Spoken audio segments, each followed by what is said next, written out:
والله الأكلة تقدم لملوك. ب5 دقايق ساوينا أكلة حلو على وشها. نمسك هيك بيجي ورق هيك، والكلاج هي أكلة بسيطة وسريعة. عشان من اللي هفت ريحة الماء زهر. ناخذ هيك كمية هي ونصرها هيك، بنحطها هيك رح نزوق لكم إياها. أهلا وسهلا فيكم، رمضان كريم علينا وعليكم.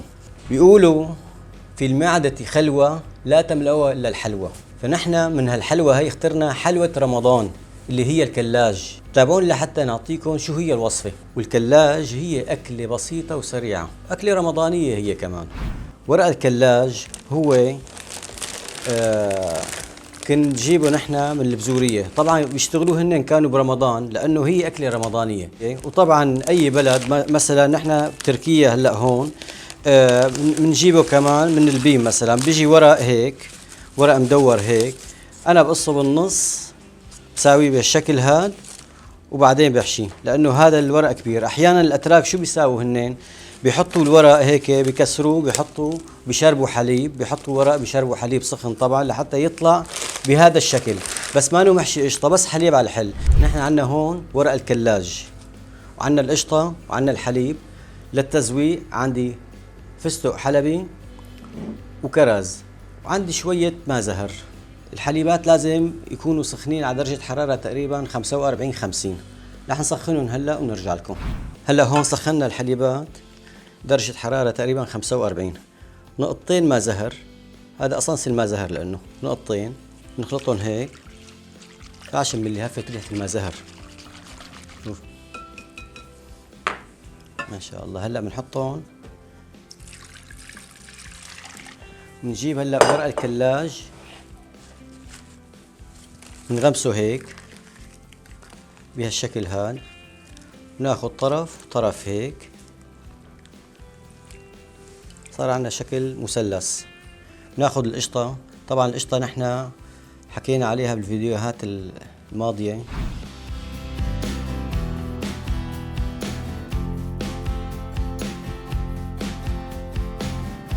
هون بدنا نغلي الحليب.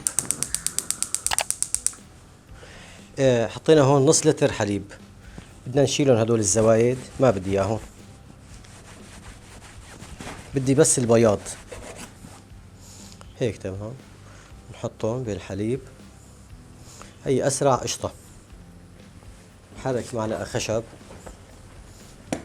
هلا غبوا الحليبات هيك ملاحظين. نجيب الكريم الفريش، هذا كريم فريش، هذا متوفر وين ما كان طبعا. بنحط تقريبا شي 200 جرام، صاروا جاهزين هلا هيك. القوام هيك لازم يكون. طبعا هلا بس تبرد رح تبين كمان، تظهر اكثر وتغب. ناخذ هيك كمية هي ونصرها هيك هيك. بنجيب صحن بنحطها هيك، سهلة وخفيفة يعني، ما بدها يعني الشغل. هي هيك، هي هيك اخذناها صريناها وحطيناها. هلا هون خلصنا، رح نزوق لكم اياها. كيف تزويقها؟ رح يكون بهالشكل هاد.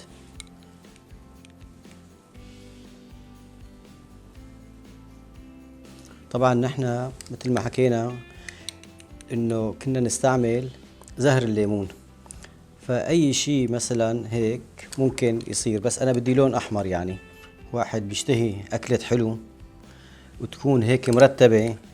هي هون مع شوية فستق هيك. والله هالأكلة تقدم لملوك بصراحة. هلا بنجيب هالقطر. طبعا عيار القطر أنا حطيت 5 كاسات سكر لكاستين مي، بصيروا بهالقوام هذا. ما بدي اياه خفيف، ما بدي اياه تقيل كتير. نمسك هيك على وشها. هلا إذا بتحبوا تستبدلوا القطر بالعسل كمان بيصير بهالطريقة هي. أنا ما بدي كتر قطر لأنه أصلا القشطة حلوة يعني شوي. حطينا لها شوية قطر، يعني الواحد يتحلى تحلاية هيك خفيفة، ما يحس حاله إنه تلبك، ما يحس إنه لا في عندي سمن، لا في عندي نشا، لا في عندي، ما في عندي شيء يعني.